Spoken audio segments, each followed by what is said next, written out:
Bom dia a todos.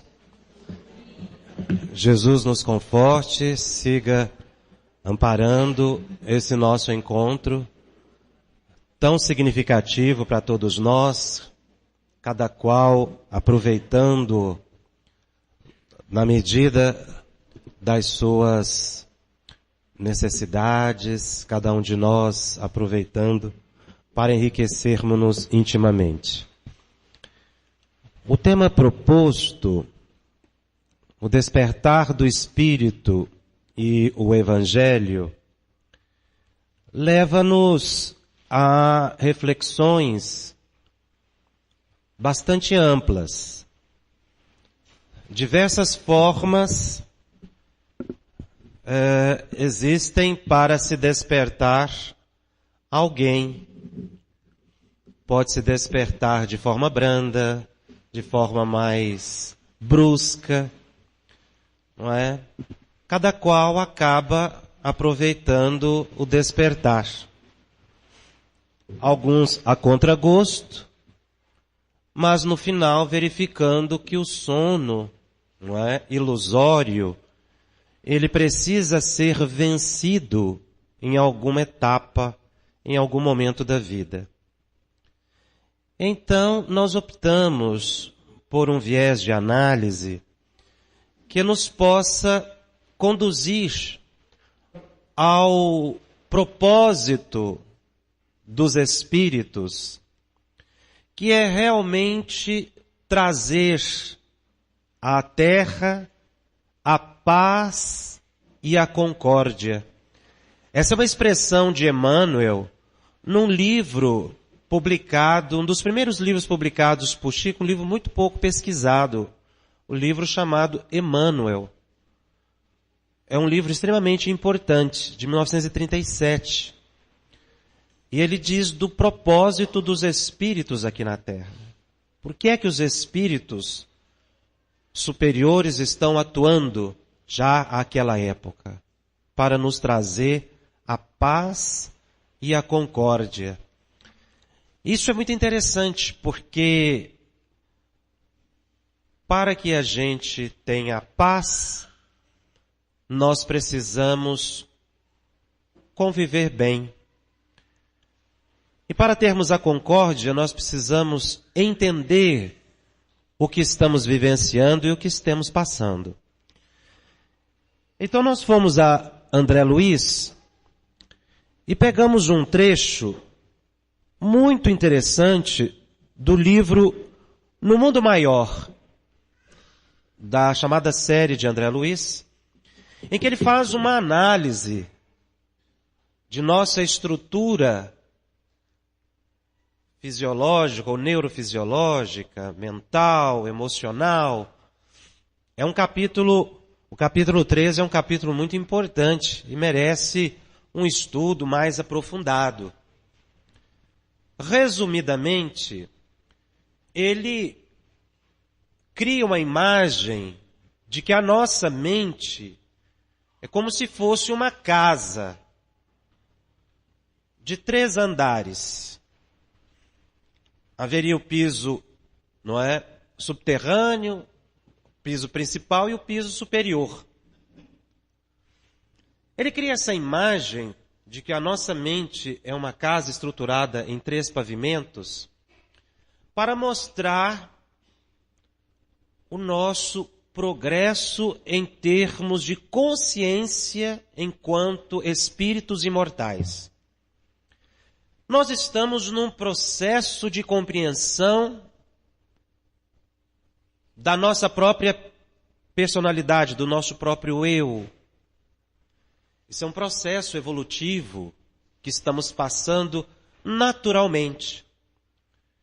Então ele diz que nós temos o plano, seria o plano subterrâneo ou plano subconsciente, que estaria caracterizado por um certo automatismo nosso, por hábitos que estão já enraizados em nossa personalidade, no nosso jeito de ser, por séculos, por várias encarnações. Ele faz um contraponto neurofisiológico, indicando que essas reações automáticas aos dilemas da vida estaria focado nos nossos nervos, ou seria o contraponto orgânico, não é, da nossa estrutura mental. Nós teríamos um segundo ambiente nessa casa imaginária, que é o consciente, que se caracterizaria pelo esforço contínuo que nós temos de melhorar, pela vontade de fazer algo. O esforço e a vontade caracterizariam esse espaço que ele nomina de consciente. E faz uma revelação extremamente importante. Ele diz que existe um nível de mental chamado superconsciente, além do consciente. Seriam os nossos ideais e metas superiores. Aquilo que a gente anseia, o que a alma intimamente anseia em termos de progresso, nessa ascese, nesse crescimento, nesse desenvolvimento, para a angelitude, os planos superiores da vida. O nível consciente estaria na parte mais superior do encéfalo, o córtex motor. O contraponto do superconsciente estaria focado na região aqui da testa, os lobos frontais. Mas a análise de André Luiz, ela é bastante complexa, porque na verdade ele culmina por fazer uma classificação da própria humanidade, avaliando-nos individualmente e coletivamente, ou nos conduzindo a uma reflexão individual e coletiva. Ele diz a certa altura que nós estamos transitando por essa casa, caminhando, ora subindo, ora descendo, num processo de busca da realidade que nos cerca. Ele tem uma frase nesse livro muito significativa. Ele diz assim: abandonai a ilusão antes que a ilusão vos abandone. Ele diz que nós vivemos num plano de ilusão, e isso é compreensível porque quando a gente encarna, ocorre um amortecimento das lembranças do passado. Muitas pessoas até perguntam, por que nós não lembramos, não é, do que nós fomos em vidas anteriores? Será que não seria mais fácil viver aqui agora, lembrando de tudo? E na análise ele mostra que não. Porque nós temos um passado um tanto quanto complexo, em função do nosso próprio progresso, que a recordação plena poderia causar muitos prejuízos, emocionais e relacionais, porque nós estamos transformando ao longo das encarnações o desafeto em afeto, o ódio em amor, a antipatia em simpatia. Então, recordar que aquelas pessoas com as quais nós estamos convivendo, lembrar de quem foi, ou quem foi aquele filho nosso, que ainda está no berço, que a gente beija os pés, naquela alegria paternal e maternal. Se recordar que foi um desafeto nosso, ou se nós nos lembrarmos de algo que fizemos, e que já compreendemos o erro, poderíamos entrar num processo de culpa profundo, que impediria a nossa vivência natural.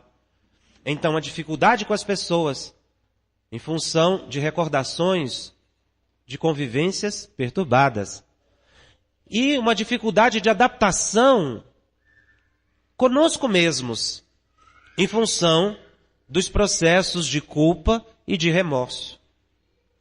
Então o esquecimento é uma bênção.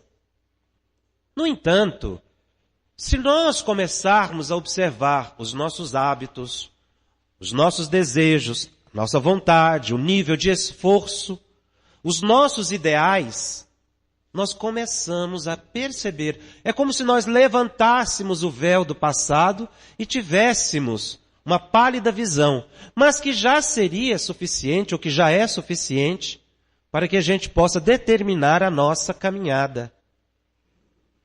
Então, na análise, ele vai mostrando, André Luiz desenvolve a reflexão de que muitas vezes, ou muitos de nós, estamos ainda num plano subconsciencial.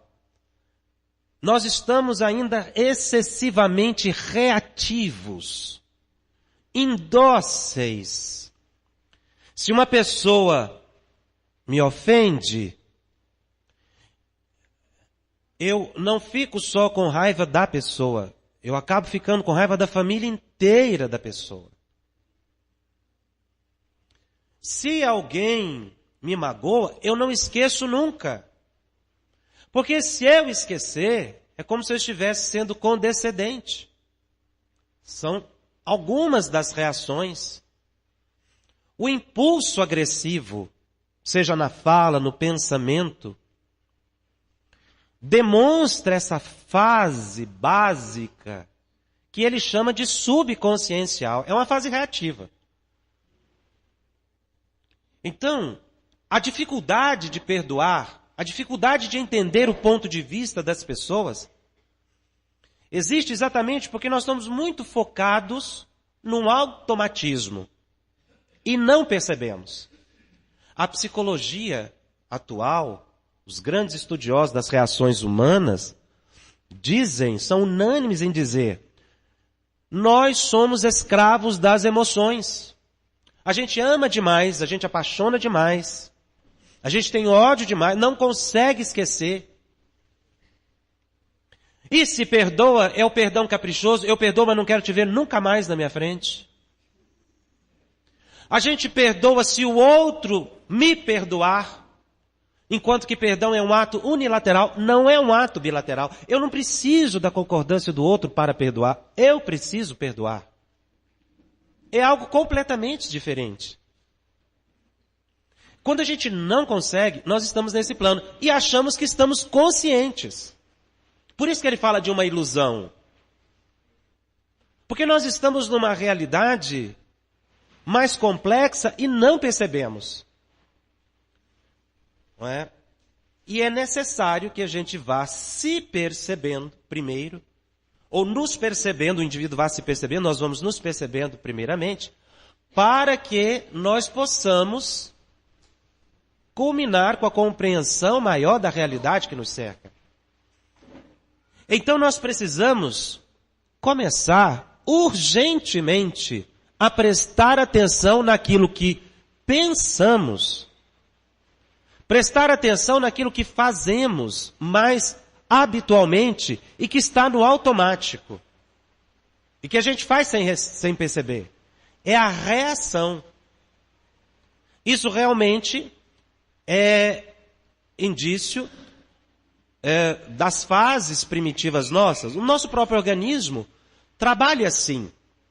Se você coloca a mão numa superfície quente, você tira a mão antes mesmo de perceber que queimou.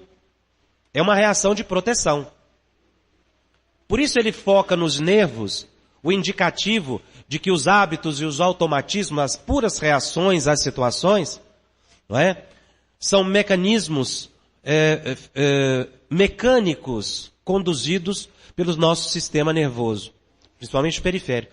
Então nós vamos reagindo às situações e acreditando que nós estamos com a razão sempre, que é outra grande ilusão.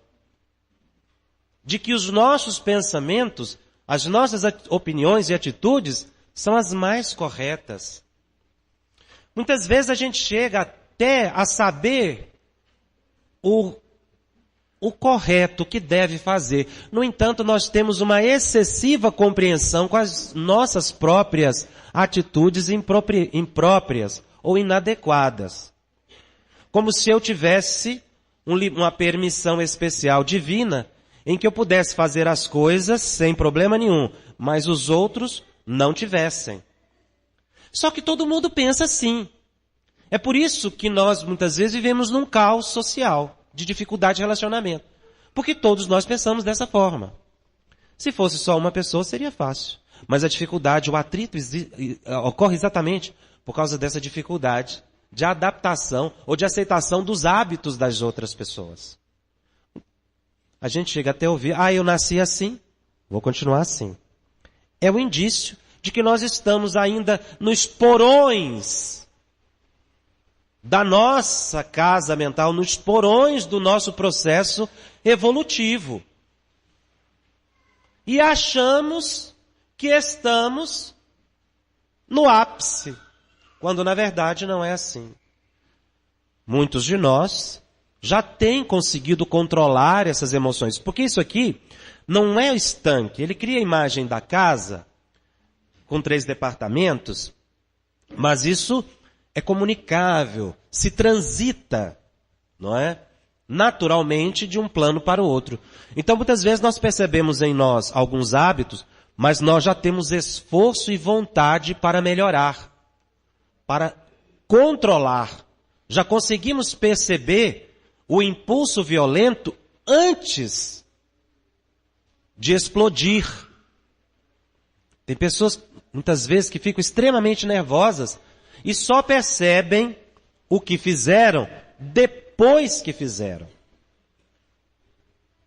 Quando a gente conversa com pessoas que cometeram crimes violentos,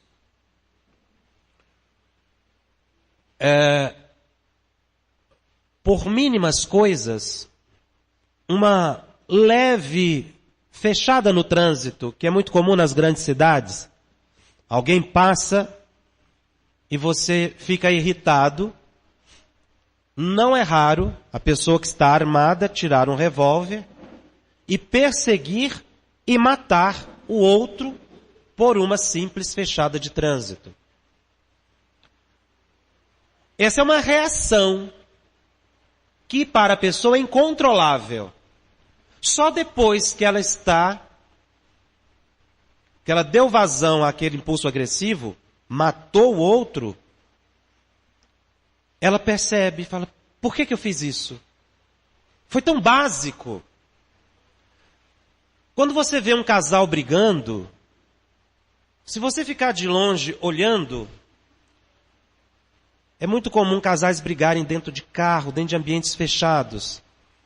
E a gente fica olhando para aquelas pessoas brigando, uma está brigando com a outra por causa de um objeto mínimo, porque alguém falou alguma coisa, porque esqueceu, um lenço, um objeto. Se você ficar de fora olhando, é completamente sem sentido. Somente 2 pessoas, num ambiente fechado, sem mais ninguém, numa briga violentíssima. Porque às vezes o rádio do carro está alto, porque deixou uma roupa na cama, porque esqueceu de comprar um pão. E isso se torna motivo de violência.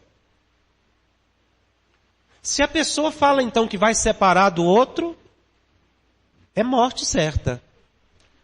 As pessoas não aceitam. Por que as pessoas normalmente não aceitam o divórcio?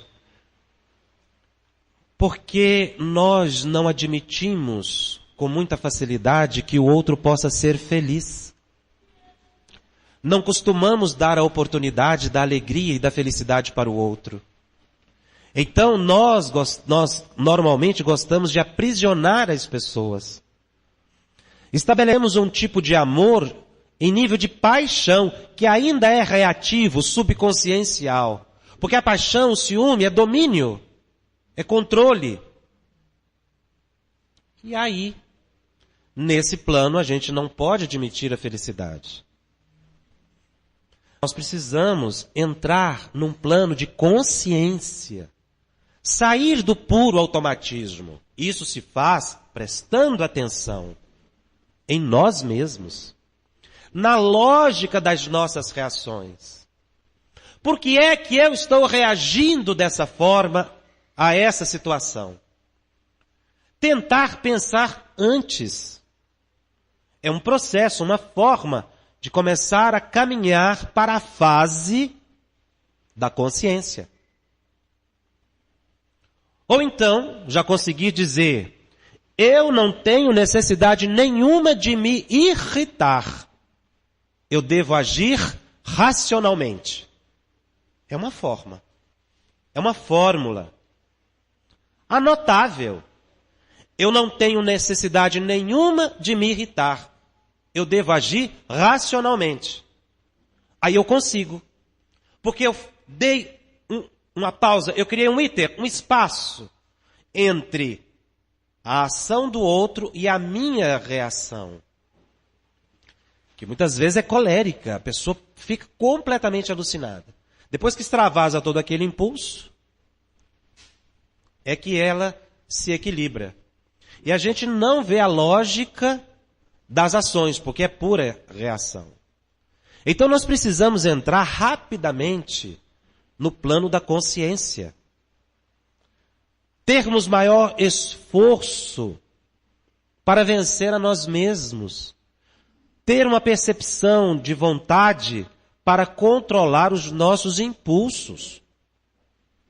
Não agir por reação, mas agir conscientemente para chegarmos ao plano superconsciente. Algumas pessoas já vivem no plano superconsciente.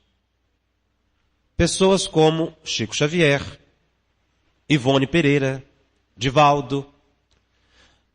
Para citar apenas alguns no movimento espírita, porque nós vamos encontrar, assim, pessoas nesse plano em diversos segmentos. Pessoas que já conseguem trabalhar ou doar a vida num plano de ideal, vendo uma meta superior mesmo encarnado. É o que está anotado no Evangelho segundo o Espiritismo, no capítulo O Homem de Bem. Ser do mundo, estar no mundo, mas não ser do mundo. O que os Espíritos estão dizendo a Allan Kardec? E ele interpreta exatamente essa percepção de que a Terra não é o começo e o fim. Que nós estamos num processo evolutivo. E aí Allan Kardec nos revela algo fascinante.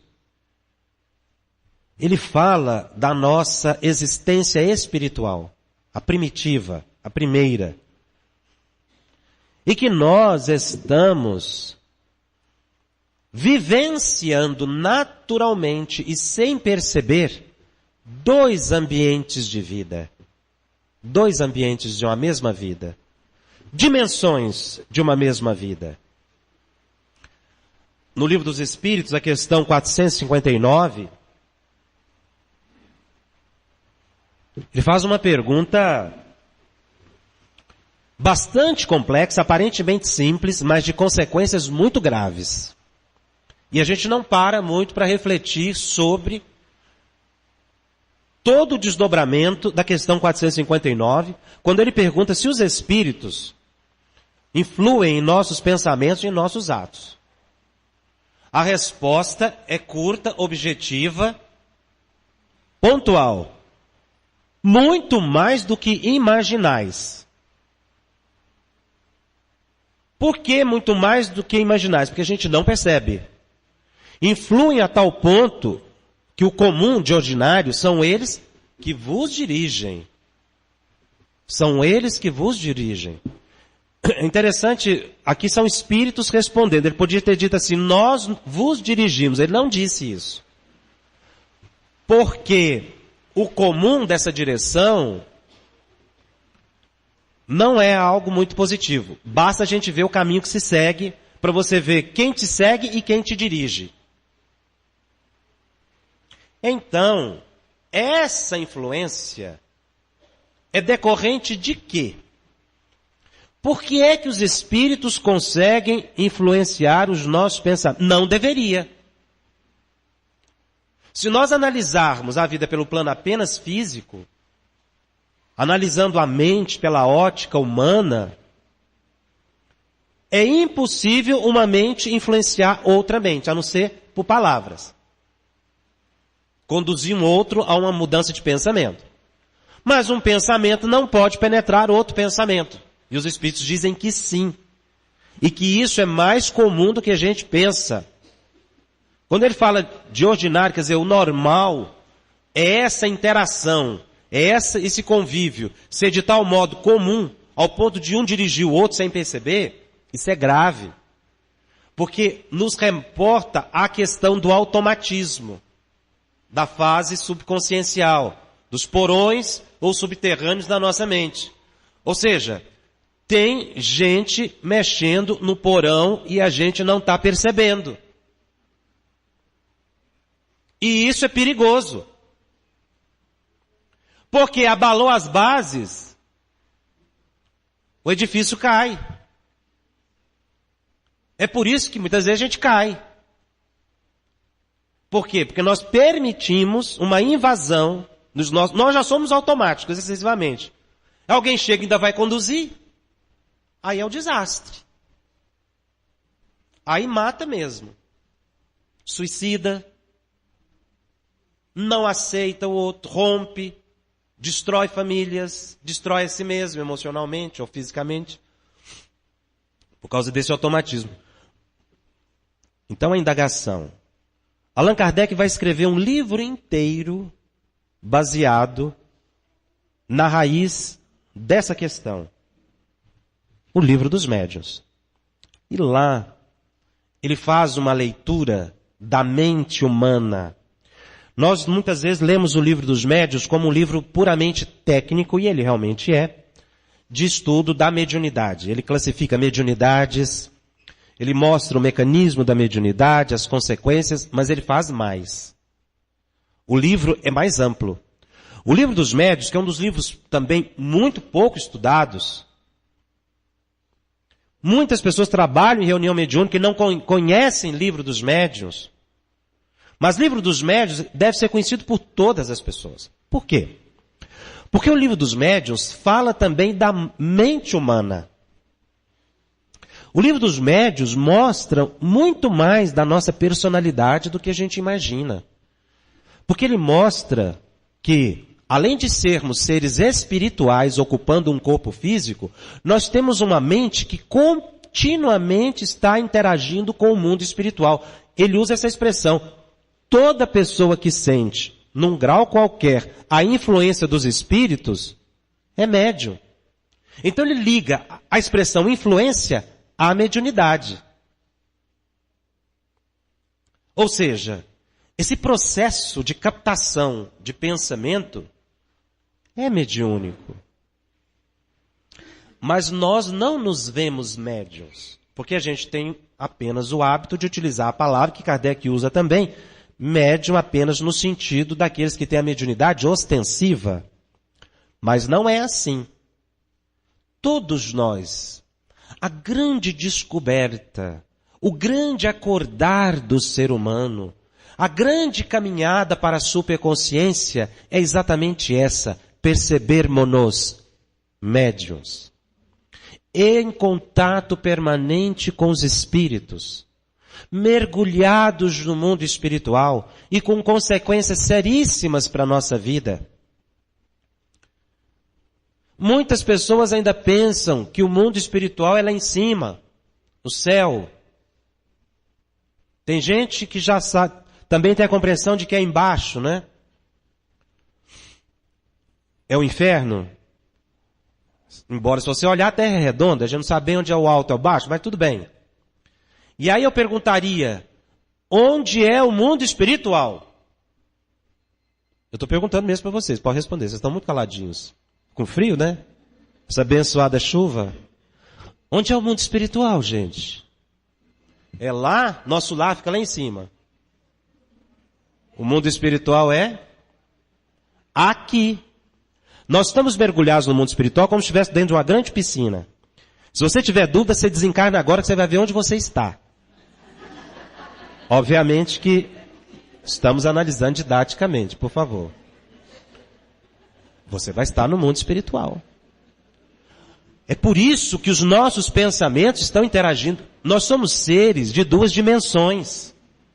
Nós não somos seres de uma dimensão só, como imaginamos. Só que nós vamos nos relacionar com o mundo espiritual de acordo com as nossas possibilidades. No Evangelho segundo o Espiritismo tem uma mensagem. O capítulo 28 é o capítulo das preces. Muitas vezes a gente lê as preces, mas poucas vezes lê o preâmbulo das preces, que é um comentário que Allan Kardec faz sobre aquela prece. E ele tem a prece dos anjos de guarda, os espíritos protetores, e ele explica ali o grupo de espíritos que convive normalmente conosco, que na verdade constitui a nossa família espiritual. Ele fala que tem 3 grupos de espíritos que nos acompanham normalmente. Primeiro é o anjo de guarda, aquele que assumiu a responsabilidade da nossa encarnação. Nós temos também junto de nós espíritos familiares evoluídos, que podem ser do mesmo nível ou até mais elevados que o nosso anjo de guarda. Então, nós temos os familiares elevados, os amigos. Veja bem que toda família sempre salva um, não é? É aquele que é o protetor de todos. Até aí tudo bem? Tem um terceiro grupo que ele chama de simpático. O problema é o simpático. Porque simpático, na expressão de Kardec, ele usa muito nas obras básicas, ele não está falando de simpatia como a gente diz, mas fulano é tão simpático, mas fulano é tão agradável. Não. Ele usa a palavra simpático no sentido de afinidade. De quem gosta daquilo que a gente gosta. Que acompanha a gente em função das nossas tendências. Você já entendeu? Então a gente tem um anjo de guarda, um espírito familiar, amigo, uns 2 aí, né, protetor. Então nós vamos colocar uns 3 aí. Básicos.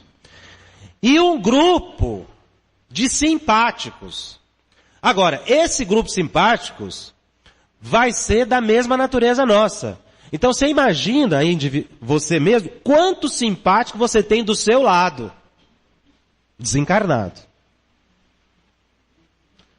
Como é que eu faço? É só observar o seu automatismo. Como é que a gente está nos impulsos? Porque a gente normalmente gosta de atender puramente os nossos desejos. A pessoa que busca atender excessivamente os seus desejos e necessidades está no plano subconsciencial. Só que nós temos que caminhar para perceber que somos seres espirituais num corpo físico. Nós temos que caminhar para a superconsciência. Como disse, alguns já atingiram nessa encarnação, já vem caminhando ao longo de várias. Nós vamos chegar lá. Mas precisamos caminhar. Porque senão nós não vamos conseguir. Com muita facilidade, senão a custa de muito sofrimento. Caminhando nessa análise, nós vamos ver que realmente somos seres mediúnicos e estamos agindo mediunicamente mais do que imaginamos o tempo inteiro. Um exemplo são as intuições. Aliás, o maior exemplo de que todos nós somos médiuns, na verdade, são as obsessões. Porque se nós não captássemos pensamento, não existia obsessão. Às vezes a gente até pergunta para pessoas que frequentam reunião mediúnica. Eu não sei se vocês já ouviram essa expressão. Não, eu não sinto nada, eu não vejo nada, eu sou uma porta, não é? Tem gente que fala assim. Esses são os mais iludidos. Porque são os mais fáceis de guiar. Porque quando você tem um mínimo de percepção, você controla. Os médiuns ostensivos. Não é? Sofrem organicamente de tal modo que ele acaba tendo um certo controle. Às vezes é parar no sanatório, mas já está tendo um socorro. Agora, aqueles que não percebem, são fáceis joguete na mão dos espíritos.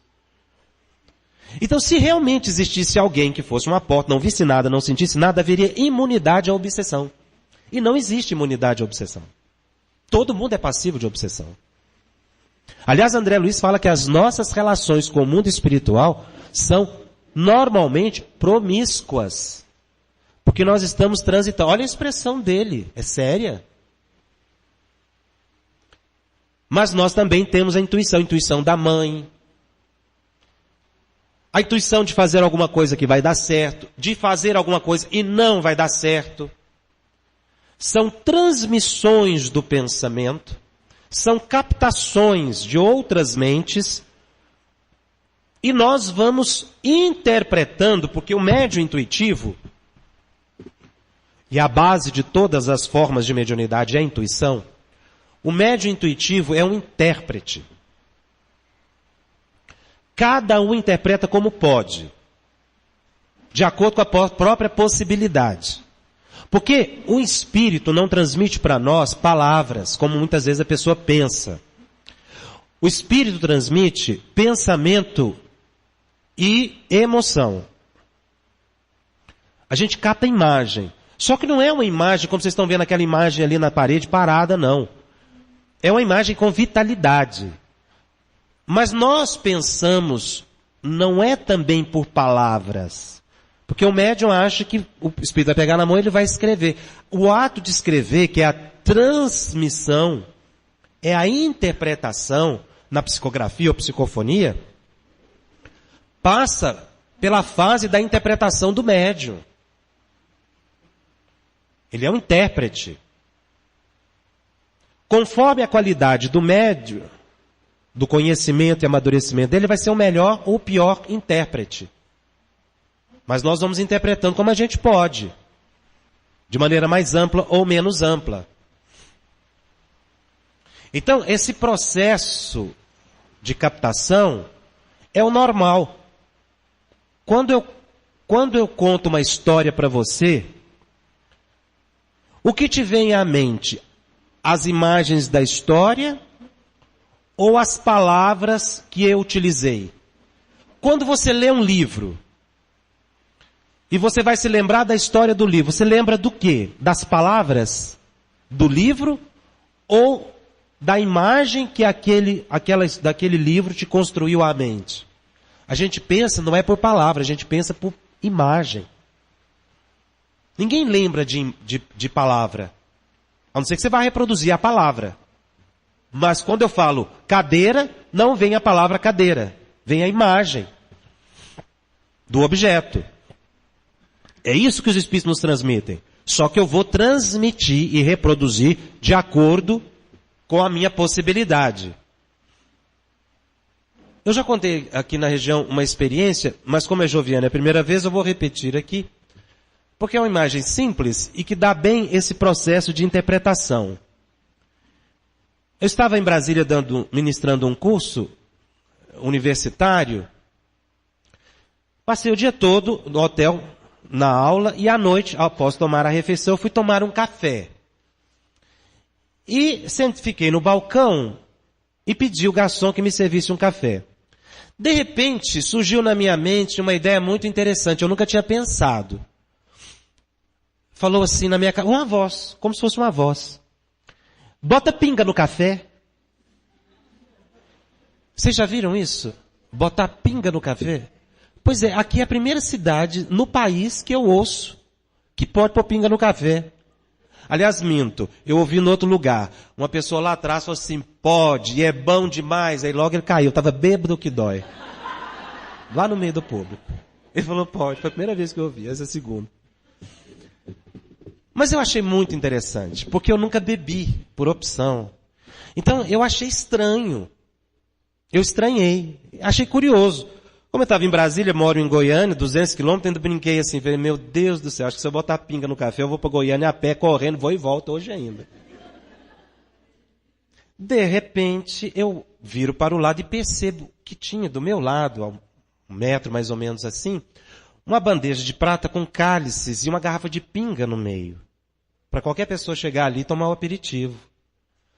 Aí eu percebi que tinha um espírito encostado no balcão. Para influenciar qualquer pessoa que chegasse, porque ele queria era beber. Aí eu descobri 2 coisas, não é?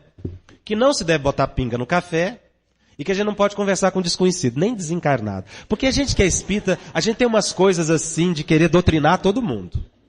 Encarnado ou desencarnado. A gente já olha, a pessoa fala, a gente já desce aquela doutrina toda e eu comecei. O espírito estava nem aí um pouco preocupado com aquela conversa minha. Aliás, me irradiou uma vibração, fluidos tão negativos que eu passei mal a noite inteira. Passei mesmo.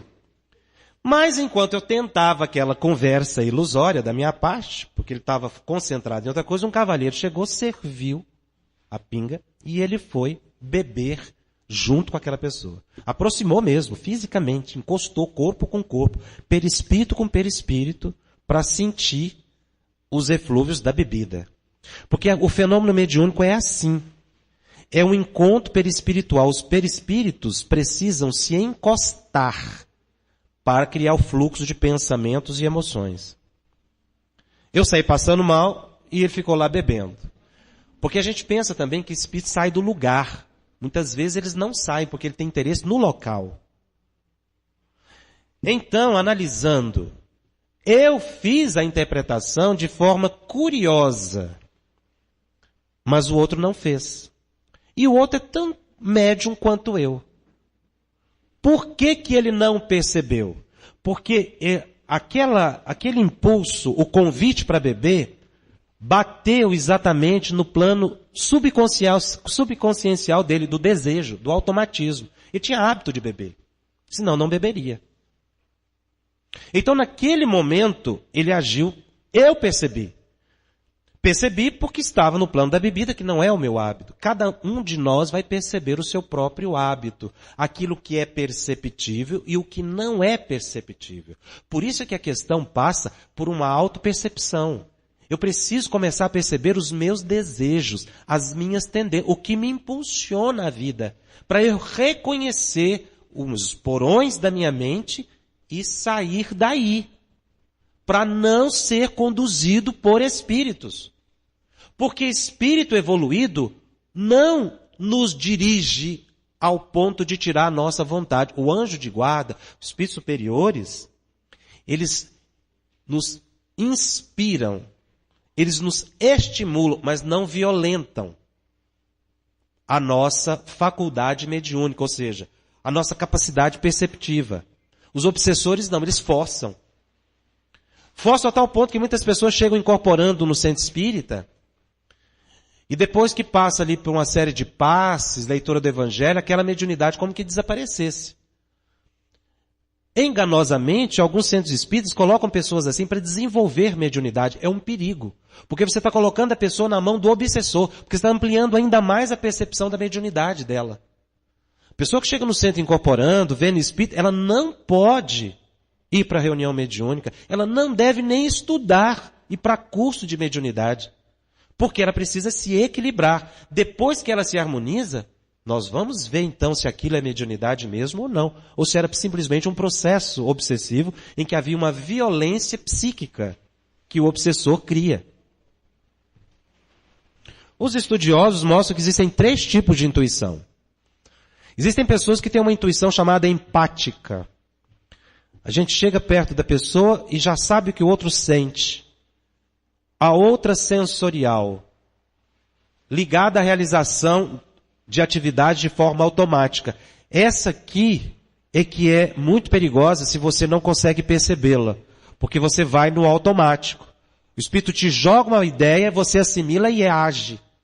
Se for um impulso bom, vem de uma fonte boa. Se for de um impulso negativo, não vem de uma fonte boa. Ah, mas então, Jacobson, o culpado é o espírito? Não, porque o intérprete é você. Você vai agir porque quer, porque aceitou. Porque, na verdade, a entidade está estimulando o seu desejo. O desejo é seu.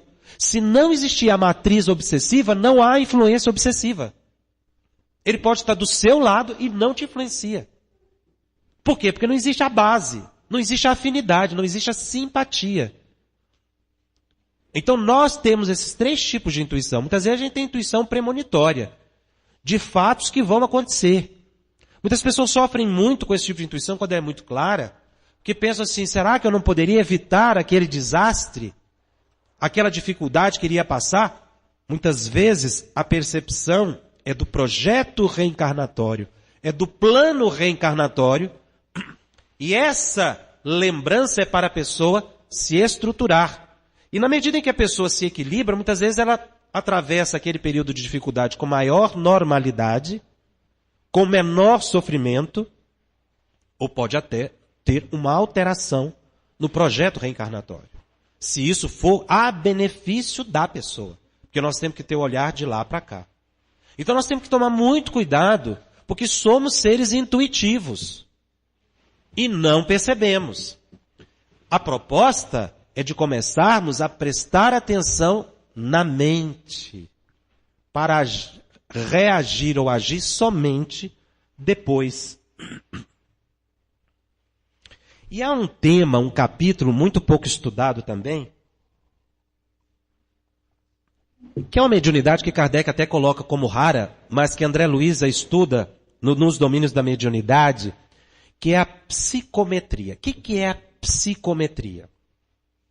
Psicometria é uma possibilidade que nós temos de, ao entrar no ambiente, ao tocar objetos, nós sentirmos as emanações vibratórias das pessoas que frequentam aquele local, ou certo local, ou que possuíram aquele objeto. Toda mediunidade varia de pessoa para pessoa. Todos nós somos médios. Claro que uns têm uma possibilidade maior do que a outra. Por isso é que todos nós temos que prestar mais atenção no pensamento. Por quê? Porque a gente não tem muito controle desse grau da mediunidade. E isso oscila. Em alguns momentos a gente tem uma intuição maior, outras vezes não. Como isso oscila de pessoa para pessoa, a variação vai ao infinito, nós temos que tomar muito cuidado.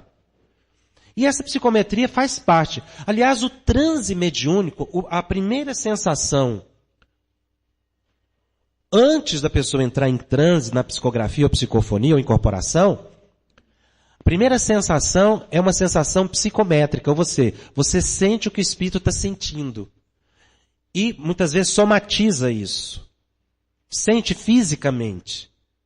Tem gente que entra num local, sente bem. Você entra numa casa de oração, sente bem. Você entra num outro local, sente mal. Isso é psicometria. Ela é mais comum do que a gente pensa. Profissionais da área médica, professores, pessoas que lidam com as outras pessoas, que fazem atendimento, perdem grande quantidade de energia e têm uma percepção psicométrica muito grande. A pessoa chega no balcão para ser atendida, muitas vezes o atendente, o recepcionista, sofre um impacto antes. Por isso pessoas assim têm que tomar passes semanalmente para haver uma recomposição do fluido vital, porque vai perdendo. Psicólogos, todas as pessoas que lidam com grande quantidade de gente. Porque há uma percepção inconsciente das emanações fluídicas da outra pessoa. Isso é psicometria, que todos nós temos. Por isso, certa vez, Chico Xavier chegou num museu, ele estava viajando no litoral do Rio de Janeiro, e ele subiu uma escada para entrar no museu. Ele parou na porta do museu. E não entrou. Está na biografia dele. Ele não entrou. Aí a gente, mas Chico Xavier não entrou? Porque a gente pensa assim, o Chico vai entrar lá e resolver tudo quanto é problema, né? Com aquela capacidade. Mas não é assim. É porque a pessoa tem bom senso. Então, ele não ia a qualquer lugar. Divaldo falou isso para mim pessoalmente. Divaldo, quando viaja nas palestras, ele não vai fazer passeio. Isso ele já contou para várias pessoas. E pessoas o acompanham no trabalho de palestra, ele tem um roteiro e segue aquele roteiro. Por quê? Exatamente porque você não sabe o que o vai encontrar em certos ambientes. Então nós temos que tomar cuidado com os ambientes que a gente frequenta. Aquilo que é habitual. E é por isso também que nós temos que orar muito dentro de casa. Fazer o culto semanalmente, se nós não conseguirmos fazer oração diária. A oração precisa ser diária. Quando o Chico orientava o culto pelo menos uma vez por semana, é para aquelas pessoas assim que não têm hábito de oração. Porque o culto tem que ser feito todos os dias. Então a pessoa não dá pelo menos uma vez por semana, para simplificar a vida da pessoa. Mas a oração diária, ela muda o ambiente do lar e influencia todas as pessoas. Você não precisa às vezes estar reunido todos no mesmo dia, mas todas as pessoas da casa precisam fazer preces. Em qualquer momento, mas todos orarem. Porque o ambiente vai modificando. Cria uma proteção magnética que os perturbadores ou os pensamentos perturbadores não atingem. Então você vai na casa de uma pessoa e sai bem. Às vezes você vai na casa de outra pessoa e sai mal. Algumas pessoas dizem assim, eu saí carregado. E pensa que é espírito. Muitas vezes não é espírito. Se fosse um espírito, até seria uma bênção, porque você deixaria um alívio lá. Mas não é assim, porque a pessoa fica do mesmo jeito e você fica pior. É porque houve uma assimilação fluídica apenas. O seu perispírito reagiu e o seu corpo somatizou. Nós temos no perispírito todos os órgãos que temos no corpo físico. Quando a pessoa recebe um passe, por exemplo, a energia do passe primeiro circula na cabeça do médium, passista, do aplicador de passe. Tem pessoas que levantam a mão antes de aplicar o passe, acreditando que a energia vai penetrar pelos dedos. Não é.